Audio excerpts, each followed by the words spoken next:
اعوذ باللہ من الشیطان الرجیم بسم اللہ الرحمن الرحیم الحمد للہ رب العالمین والصلاة والسلام علی سید الانبیاء والمرسلین ومولانا ابی القاسم محمد ثم الصلاة والسلام على اہل بیتہ الطیبین الطاہرین المعصومین اما بعد فقد قال الحکیم فی کتابہ المجید وفرقانہ الحمید بسم اللہ الرحمن الرحیم وَاذْكُرْ عِبَادَنَا إِبْرَاهِيمَ وَإِسْحَاقَ وَيَعْقُوبَ أُولِي الْأَيْدِي وَالْأَبْصَارِ إِنَّا أَخْلَصْنَاهُمْ بِخَالِصَةٍ ذِكْرَى الدَّارِ۔ عزیزان محترم، عشرہ اربعین عشرہ زینبیہ کا آج سے آغاز ہو رہا ہے، اور میں اپنی پہلی مجلس کے آغاز میں سب سے پہلے تو جرمنی کی القائم آرگنائزیشن کا شکر گزار ہوں کہ آپ نے مجھے اپنے خیالات کا اظہار کرنے کا موقع اور پلیٹ فارم فراہم کیا۔ میں اللہ تعالیٰ سے دعا گو ہوں، بالخصوص اس آرگنائزیشن کی مینجمنٹ کے لیے اور باقی تمام شرکت کرنے والوں کے لیے، کہ اللہ تعالیٰ انشاءاللہ آپ حضرات کی توفیقات میں اضافہ فرمائے،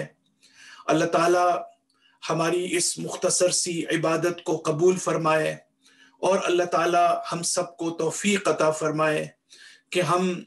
امام حسین علیہ السلام اور آپ کی بہن حضرت زینب سلام اللہ علیہا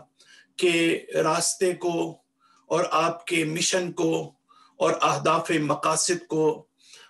و مقاصد کو سمجھ کر اپنی زندگی میں اس کو امپلیمنٹ کر سکیں۔ قرآن مجید کی جس آیت کی میں نے تلاوت کی وہ سورہ صاد کی آیت نمبر 45 اور 46 ہے۔ یہ بڑی اہم آیات میں سے ایک ہے،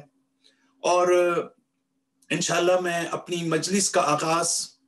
اس آیت میں موجود صرف ایک نقطے سے کروں گا، باقی تفصیل کے ساتھ کسی اور موقع پر اس کے اوپر بات ہوگی۔ لیکن آپ حضرات میں سے بہت سے ایسے بھی ہیں کہ جو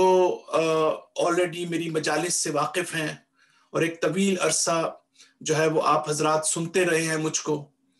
لیکن مجموعی طور پر میں صرف اشارہ کرنا چاہتا ہوں کہ ان تمام مجالس میں جو عشرہ زینبیہ کے حوالے سے ہوں گی، اور جو موضوعات آپ کے سامنے انتہائی اہم موضوعات جن کا انتخاب کیا گیا ہے، اور انشاءاللہ تفصیل کے ساتھ ان موضوعات کے اوپر میں بات کروں گا، لیکن تمام مجالس میں جو بنیادی مقصد ہے وہ یہ ہے کہ ان تمام ٹاپکس اور موضوعات کے ذیل میں ہم اپنی اصلاح کیسے کر سکتے ہیں، ہم اپنی پیوریفائی اپنے آپ کو کیسے کر سکتے ہیں، ہم اپنے نفس کی تطہیر کیسے کر سکتے ہیں، ہم اپنی اسپریچول اور مورل ڈیولپمنٹ، یعنی جو ہماری ایک اخلاقی رشد و کمال ہے اور اخلاقی لحاظ سے اپنے آپ کو ڈیولپ کرنا، اس سے ہماری ذات کو کیا فائدہ پہنچتا ہے، اور کس طرح سے ہم اپنی ذات میں ہم اس میں بہتری لا سکتے ہیں۔ اور یہیں سے میں یہ بھی نقطہ اس کی طرف بھی توجہ دلانا چاہوں گا کہ میری ہمیشہ خواہش ہوتی ہے کہ جو میرے پارٹیسپینٹس ہیں ان کو یہ اس بات کی طرف ان کی توجہ دلاؤں کہ آپ محرم میں اور سفر میں ہزاروں مجالس سنتے ہیں، پہلے بھی سنتے آئے ہیں، لیکن ہمیشہ ہمارے ذہن میں ایک چیز ہونی چاہیے، اور وہ یہ کہ ہم ان مجالس سے کیا چیز لے کر اٹھے ہیں۔ ایک وہ رخ ہے کہ جو شاید ظاہری رخ ہو، لیکن ایک اس کا باطنی رخ بھی ہے، اور وہ یہی ہے کہ میں الٹیمیٹلی جو ہے مورلی، ایتھیکلی، اسپریچولی، انٹلیکچولی میرے اندر کیا تبدیلی واقع ہوئی ہے، اور میں کیا چیز لے کر اٹھا ہوں۔ جب انسان کنٹینٹس کے اوپر فوکس کرنا شروع کرتا ہے، جب انسان کے لیے نفس مضمون اہم ہو جاتا ہے، جب انسان کے لیے مورل، ایتھیکل، اسپریچول اور ڈیوائن پرنسپلز اس کی زندگی میں اہمیت اختیار کر جاتے ہیں، تو وہ پھر جو ہے صحیح معنی میں جو ہم سے ہماری ذمہ داری ہے، جو ہمارے سے تقاضا کیا گیا ہے، اور امام زمانہ علیہ السلام کا انتظار کرنے والوں کے جو حقیقی منتظرین ہیں، ان سے جس بات کا تقاضا کیا جاتا ہے، ہم ان تقاضوں کے اوپر جو ہے وہ پورا اتر سکتے ہیں۔ قرآن مجید کی جس آیت کی طرف میں نے اشارہ کیا، اللہ تعالیٰ فرماتا ہے وَاذْكُرْ عِبَادَنَا إِبْرَاهِيمَ وَإِسْحَاقَ وَيَعْقُوبَ أُولِي الْأَيْدِي وَالْأَبْصَارِ۔ اب اس آیت کے اندر اور بعد والی آیت میں اللہ تعالیٰ ارشاد فرماتا ہے، اپنے پیغمبر کو خطاب کرتا ہے، اے پیغمبر یاد کرو میرے ان 3 پیغمبروں کو، کہ جن میں سے ایک کا نام ہے ابراہیم، ایک کا نام ہے اسحاق، اور ایک کا نام ہے یعقوب۔ تم یاد کرو ان پیغمبروں کو۔ تو پہلی چیز اس آیت میں ہمیں یہ نظر آتی ہے، اور قرآن میں بہت سی جگہ پر وَاذْكُر سے قرآن کی آیات شروع ہوتی ہیں۔ چونکہ میرا یہ موضوع نہیں ہے، مجھے صرف اشارہ کر کے آگے بڑھنا ہے، تفصیل کے ساتھ بھی میں کسی موقع پر بات کروں گا کہ تم یاد کرو ان کو۔ یہ بالکل اسی طرح سے ہے کہ ہم جب محرم اور سفر میں ان مجالس کا انعقاد کرتے ہیں، اور یہ ایک اسپریچول انوائرمنٹ اللہ تعالیٰ نے ہمیں توفیق دی ہے کہ ہم سب اپنے تمام دنیاوی کاموں کو چھوڑ کر ہم اس اسپریچول انوائرمنٹ سے استفادہ کرنے کے لیے ہم جو ہے امام حسین علیہ السلام کو یاد کرتے ہیں۔ اور یہ عشرہ زینبیہ ہے۔ عشرہ زینبیہ کا مطلب یہ ہے کہ اگر کربلا تک قیادت جو ہے اور رہبری جو ہے وہ امام حسین علیہ السلام کے ہاتھ میں تھی، اگر ایتھارٹی جو تھی وہ امام حسین علیہ السلام تھے، تو اب حضرت زینب سلام اللہ علیہا جو ہے، اب ایتھارٹی ان کے پاس ہے۔ اب حضرت زینب سلام اللہ علیہا کے ہاتھ میں اس کاروان اور اس قافلے کی قیادت ہے، لہٰذا قافلہ سالار زینب کی ذات ہے، اور قیادت زینب کی جو ہے اس کی قیادت میں آپ نے ابن زیاد اور یزید جیسی ظالم اور ستمگر طاقتوں کو ان کے محلات میں اور ان کے درباروں میں جا کر حضرت زینب نے ان کو شکست سے دوچار کیا۔ تو ہم یاد کرتے ہیں آج اور ان دنوں میں، چونکہ نام ہے عشرہ زینبیہ، حضرت زینب کبریٰ ثانی زہرا شہزادی زینب کو، لیکن قرآن کی یہ آیت ہمیں کیا بتاتی ہے، یاد کرنے کا کیا مطلب ہے؟ وہاں پر بھی، اس آیت میں بھی اللہ تعالیٰ ایک بڑے باریک نقطے کی طرف بھی ہمیں متوجہ کرنا چاہتا ہے، اور وہ یہ کہ ابراہیم ہو یا اسحاق ہو یا یعقوب ہو یا دوسرے انبیاء ہوں یا ائمہ اطہار علیہم السلام ہوں، یاد کرنے کا مطلب صرف ان کا ذکر کرنا نہیں ہے، صرف ان کی ظاہری عظمت کو بیان کرنا نہیں ہے، جبکہ اس کی اپنی جگہ اہمیت اور ضرورت موجود ہے، لیکن اس کی طرف اشارہ قرآن کی آیت میں ہمیں ایک بڑا اہم درس ملتا ہے۔ اور جیسا کہ میں نے شروع میں بھی کہا کہ تمام مجالس کے ہر نقطے میں میری کوشش یہ ہوگی کہ ہم اس کو کیا چیز ہم لرن کر رہے ہیں، ہمارے لرننگ آبجیکٹیوز کیا ہیں نمبر 1، اور لرننگ آؤٹ کمز ہمارے کیا ہیں۔ آپ حضرات تمام یونیورسٹیز میں جاتے ہیں، آپ جب بھی کوئی کورس لیتے ہیں تو وہاں پر آپ کے لرننگ آبجیکٹیوز اور لرننگ آؤٹ کمز جو ہیں وہ ہمیشہ آپ کو آؤٹ لائنز کی صورت میں دیے جاتے ہیں۔ تو کیا ہماری مجالس میں یہ لرننگ آؤٹ کمز نہیں ہونے چاہیے؟ تو اس آیت کے اندر اللہ تعالیٰ 2 صفات کو بیان کرتا ہے،